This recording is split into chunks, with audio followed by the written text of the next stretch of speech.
Everything has always been decided. It was no longer what each person would be, so there's no use arguing with God about your destiny.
The more words you speak, the less they mean. So what good are they?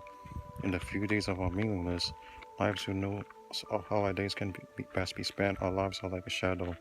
Who can tell what will happen on this earth after we are gone?